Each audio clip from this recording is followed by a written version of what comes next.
Hello, everyone, and welcome to another talk here.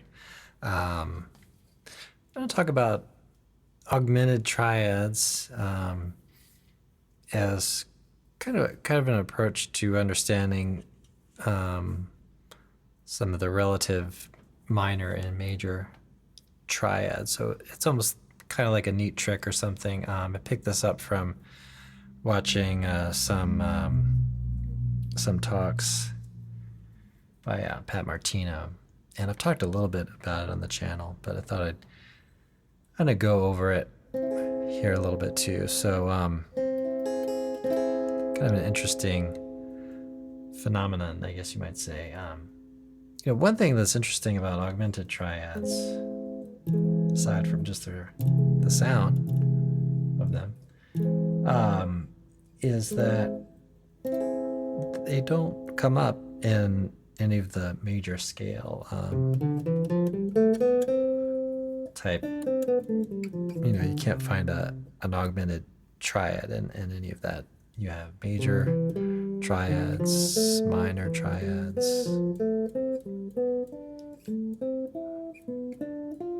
then we have a diminished triad. But we don't find any augmented triads. Now, if we're using we're in that key, and we have 5 of the 6 chord, or if we're in the relative minor itself, A minor.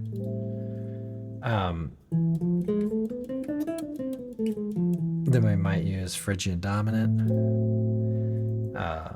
which would give us an augmented triad.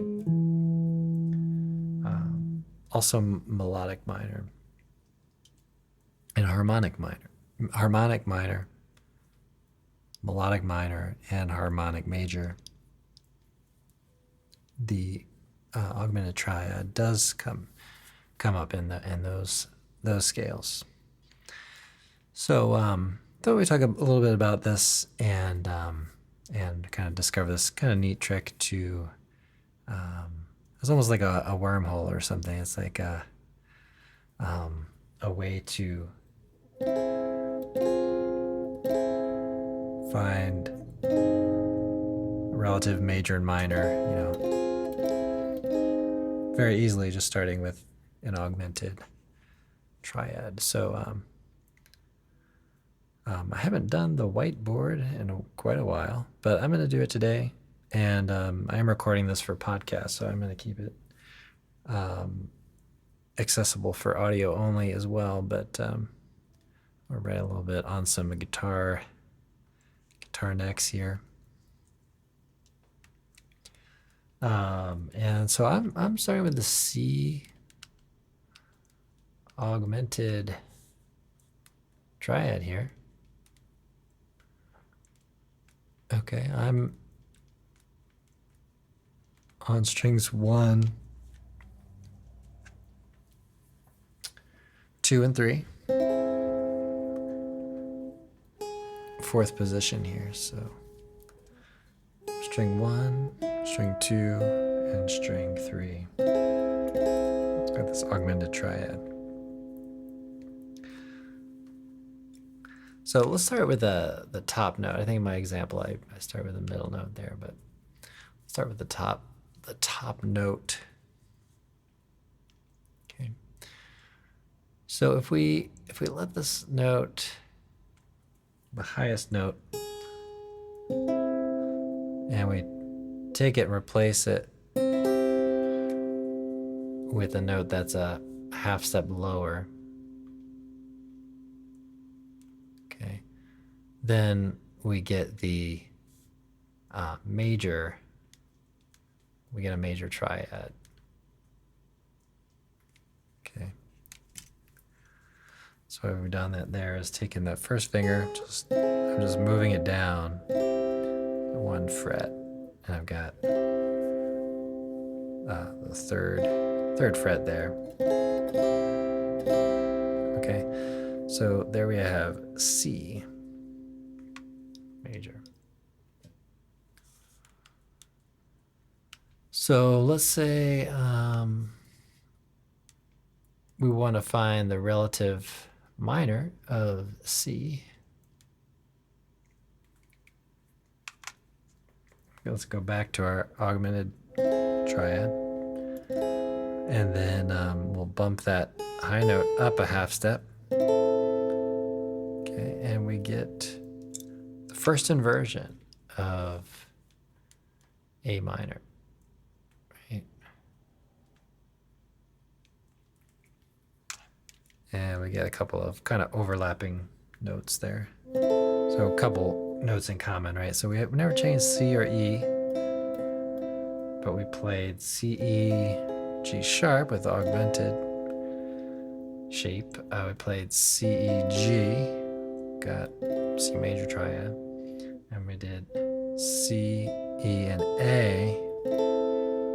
That's the minor triad in first inversion.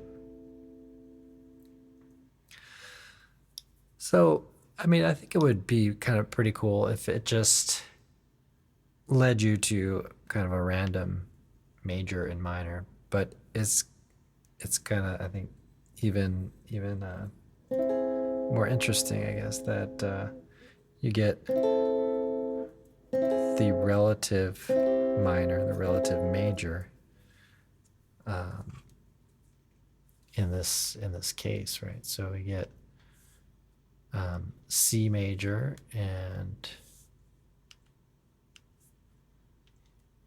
we get A minor.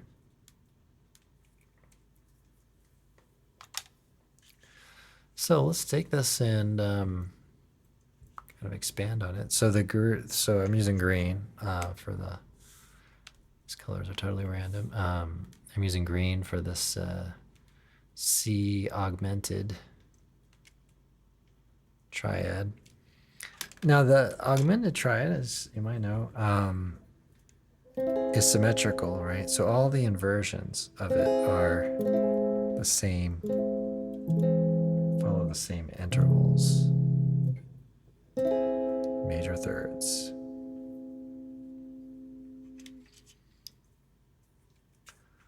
So let's duplicate this and kind of in theory, you know, it should work out that we can find 6 different triads doing the same method, right? We already found 2, C major and A minor, and they're all relative major minor kind of thing. So we did the top note of this augmented triad. Well, let's choose the middle note, and we'll start by try to be consistent with my colors here. So we'll start with the middle note going downward, so that will give us the major triad. So going downward gives you the major triad. Okay. All right, so let's write that down here. So we have an A flat major. Okay. Let's go back to the augmented triad.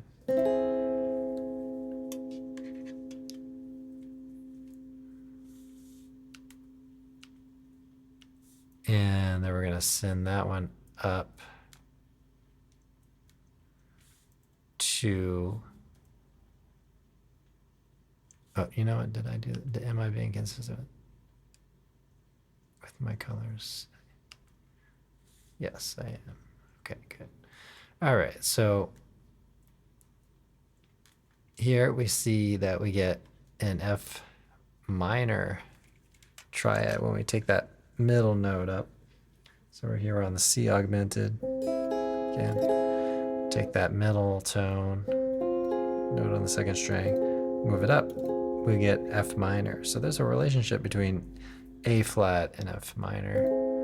Get the relative major of a key, the relative minor of a key of 4 flats.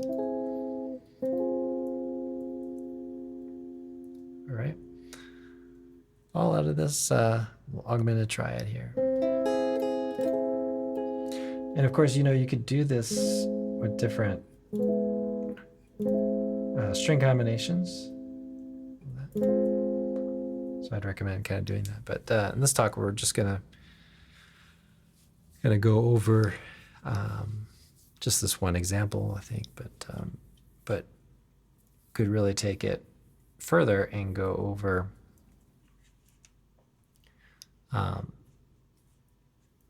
all over the neck and everything. Okay, so now we have 4 out of 6. So let's see about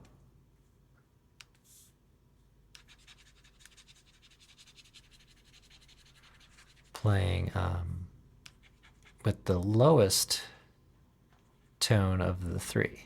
Right, we already did the highest tone and the middle tone. So this is going to be the lowest sounding tone here. So we'll start by going half step down.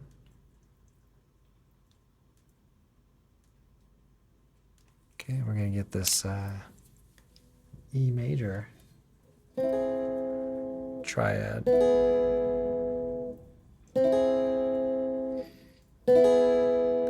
By doing that.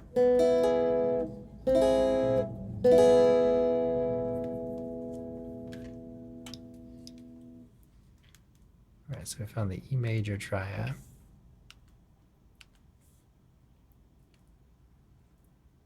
Okay, now we're going to bump this up, and we're going to end up with the C sharp minor. Right? Which is the relative minor, right? So we have C augmented, and then we have C sharp minor.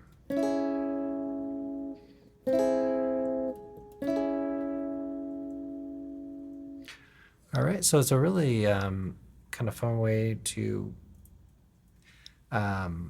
move around, to try to think about, okay, an augmented triad, and then maybe use that to move to some of these different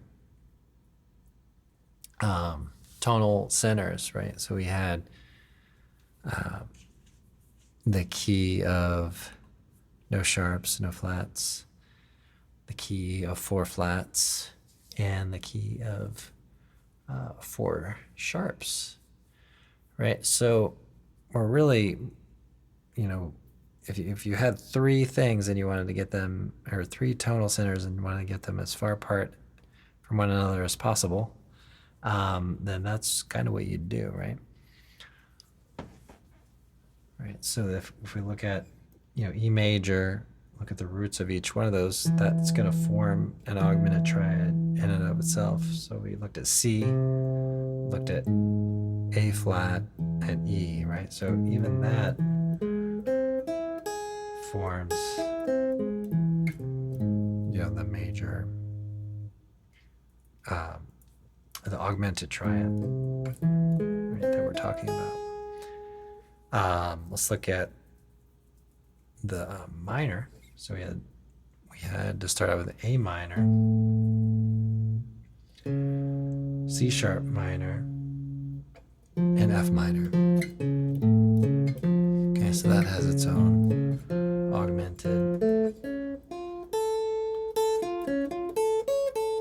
triad that sits a half step above the other. All right, and another little avenue for this is to use this kind of thing to work at some of the John Coltrane kind of changes, like giant steps.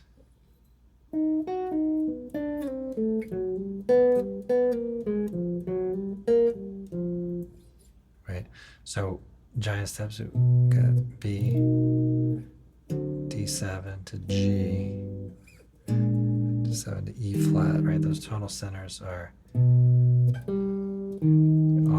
forming an augmented triad themselves.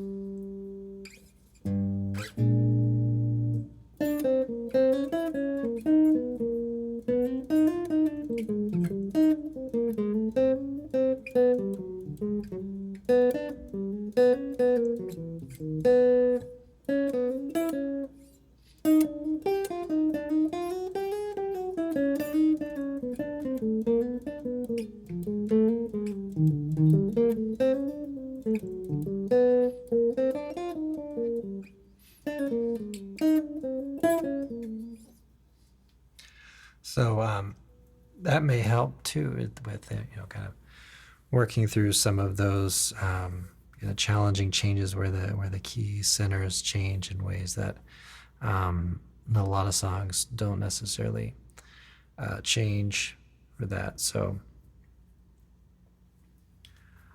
another example, Have You Met Miss Jones? And that was one of the example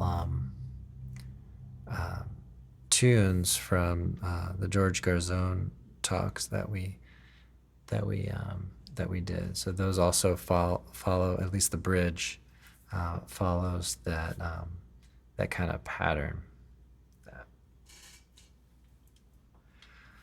All right, so I'm gonna do a little playing here, and then maybe we'll talk a little bit more, see how it goes. And but in the meantime, let me, if you have any questions, I am streaming this live to members on the YouTube channel.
All right, everybody. Just playing around a little bit, improvising, and then mixing in some of the tunes that we have been working on this month. So thanks so much for checking this out. Do hope you enjoy it. Thanks to those members on the YouTube channel for supporting the channel, and thanks for listening if you're out there on the podcast. All right, well, I'll see you all in the next one.